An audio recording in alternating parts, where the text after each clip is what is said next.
All right, so I'm outside of a 2019 Honda Civic SI, and I've actually got a red Civic Sport sitting next to it. So if you were kind of comparing the two, thinking, hey, you know, I'm not sure which one I'll necessarily want. If I need to save money, I've got about a $3,000 swing going from an SI to a Sport that's a manual transmission. Now, they're gonna share a lot of similarities, but I'm gonna go through the Civic SI here, but I just wanna point out some stuff. The grille's blacked out, it's got fog lights. On your Sport, you've got it blacked out and you've got fog lights. Both of these are manual transmissions, so it's kind of nice. You will notice there's a moonroof on this car and not on the Civic Sport sedan. I do have a 2-door and a 4-door. The wheel layout is actually pretty close to the same, other than the Sport wheels are smoked. So a little bit different there. I've got a little bit more pronounced spoiler than I do on the Civic Sport here. And then the exhaust is actually the same. It's got that HDMI input exhaust. So you can see that on both my vehicles. Other than that, you'll notice the badging on my car. And of course, this one is a 2-door versus a 4-door. They do offer the SI in a 4-door though. So that's the vehicle. Now, let's take a look at a couple things. We'll start with the back end of the car and just show you your trunk space, just so you can have a general idea. You've got a good amount of space you can work for, and you've got a 60-40 split down in here, so I can pull my levers, and I can flip down the whole thing, or I can do portions of it, so you can see the split line right there. And then these are my my floor mats for it, and then I do have a full, I have a tire repair kit in this vehicle right there, and then that's my tube that I use for my gas can. In this vehicle, you will have a full diameter spare, so something to keep in mind there too. I think just because the SI is a little bit more performance based, they're going to do it to save weight in the vehicle. So that's what's going on from that standpoint. Now, your door locks are also connected to your gas can, so if I have it locked, they don't open. If I unlock it, it's going to pop open. It is capless, so I don't have to worry about setting off my tire, or my check engine light if I don't have tightened up enough. And you can see it has a valve here.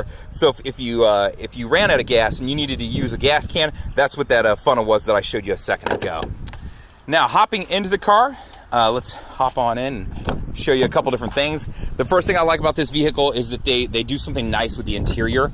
So you can see it's got like a graphite finish. It's always stitched in red. It's badged on the seats. So a little bit more grip as far as grabbing you on the sides of your body in the seat here. So the interior of this car is always kind of nice looking. They do the same stitching along the sides of the doors. And then along the steering wheel too. So it's a really nice look to it. And then it does get the performance pedals that you'll see. Those are also in the Civic Sport. So if you're thinking, hey, can I drop down how much of this is going to change? The seating is going to change a little bit, but not necessarily the pedals. You can get it in a 6-speed. So let's hop in the car and show you a couple things from there. So let's go ahead and fire it up. It's push button start. So keyless entry, push button start. We get it running for myself. All right, so over here on this side, I'm just gonna start you here and I'll show you a couple things. Pretty self-explanatory stuff we'll breeze through. So your window controls, window locks, door locks, and your mirror controls, I think that's pretty easy to understand. Over here, vehicle stability assist, that works with your traction control. So if you go into a skid, it helps transfer power to whichever wheel's getting better traction. Down below, if you needed to pop your trunk, you got it right there. And then pop in your hood, you've got it right there. Moving up onto the steering wheel, my Bluetooth control, so to answer a phone call, to hang up, to use voice command. That voice command button can also be used for Apple CarPlay or Android Auto, so I could press and hold until I hear the beep for Siri, and then ask Siri to do anything for me.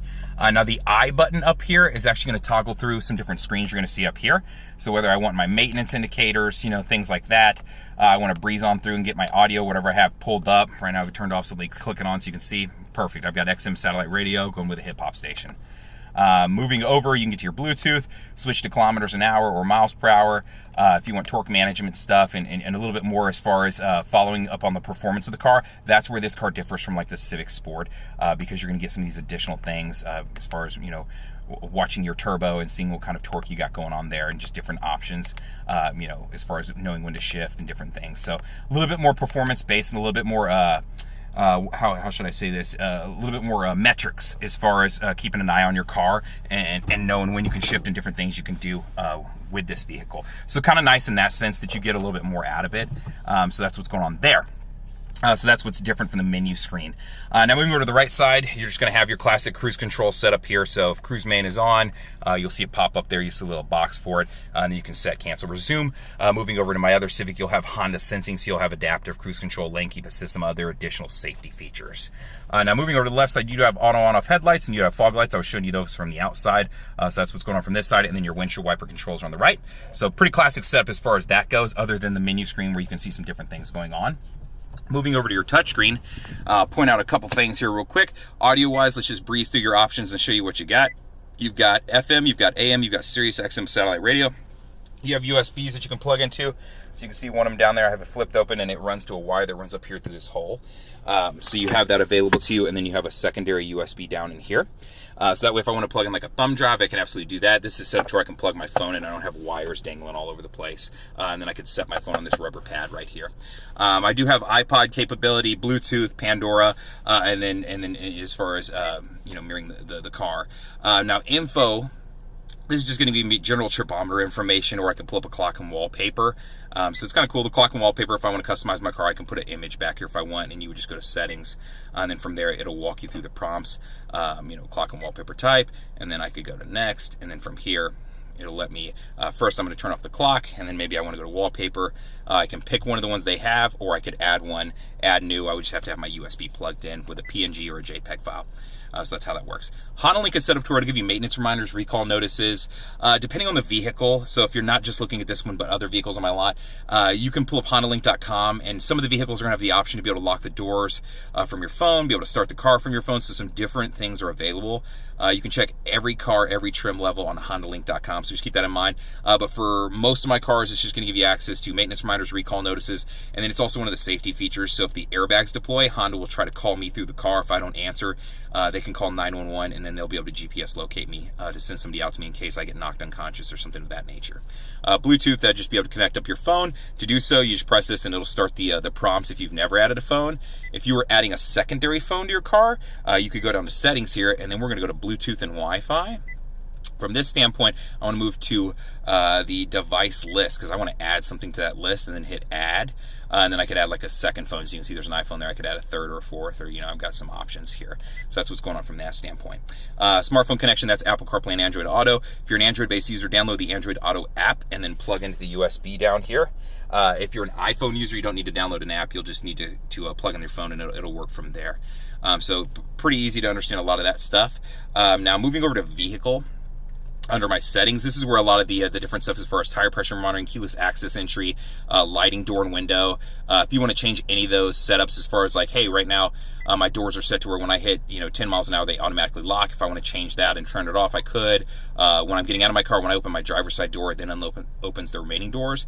I could change that setting right there too. So just some different things in here that you can play with. Walkway auto lock is actually a really cool feature. I usually like to turn this one on. What this is if it's on, when I get 10 feet from the car, if I have the key with me, it'll automatically lock the doors to the car. So if you're one of those people who kind of gets halfway to the grocery store into work, and you're like, damn, I don't remember if I locked it or not, and my laptop's in it, turn the walkway auto lock on. And that's under vehicle. You go to settings, then vehicle, then door and window setup, and it's at the very bottom.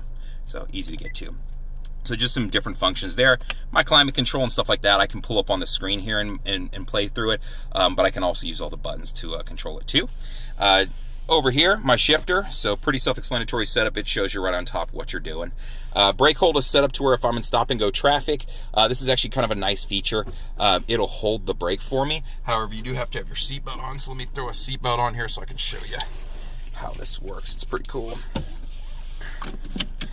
So, turn my emergency brake off here. If I have brake hold on, what happens is I come up to a light, I'm moving, and then I come to a complete stop. What it'll do is it'll hold the brake for me, so I can let my foot off the brake. I still have my foot on the clutch, but my car's not going to roll forward. So if I'm on a hill, this is a really nice feature for a stick shift.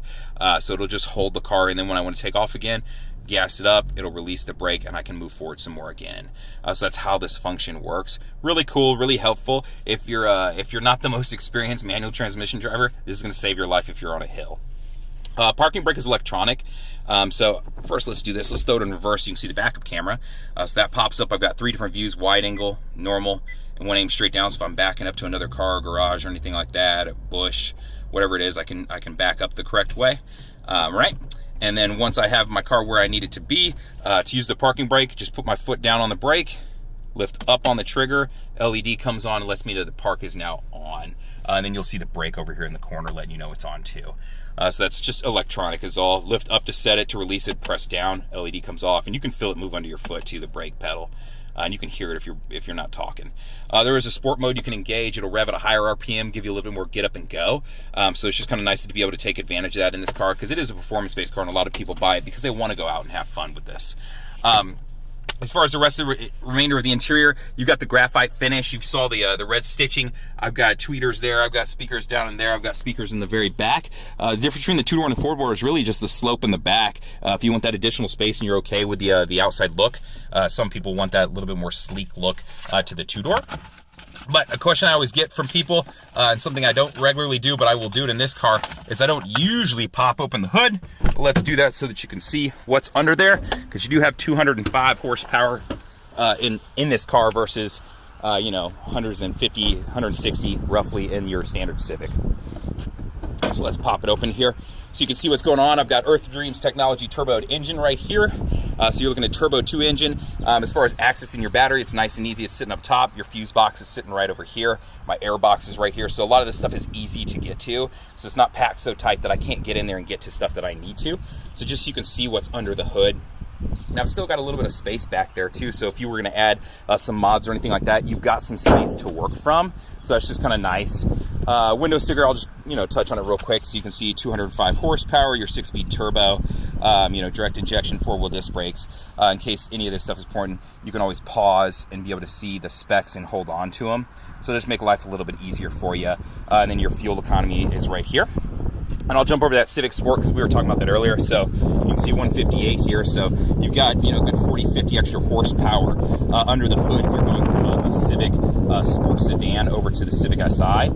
So just so you can see the specs on this car too, and that way you have them. And then your fuel economy is right there too. So a little bit better in the city on the SI, but you give up a couple miles on the highway. So hopefully that helps out. Let me know if you have any questions about the SI or the Civic Sport. I have a video on that one too. Look forward to hearing from you. Hope you're doing well. Let me know if you have any questions. You can always comment on the YouTube video. You're more than welcome to call me at 512-443-4300 and ask for Justin Fuller, or email me at jfuller@howdyhonda.com.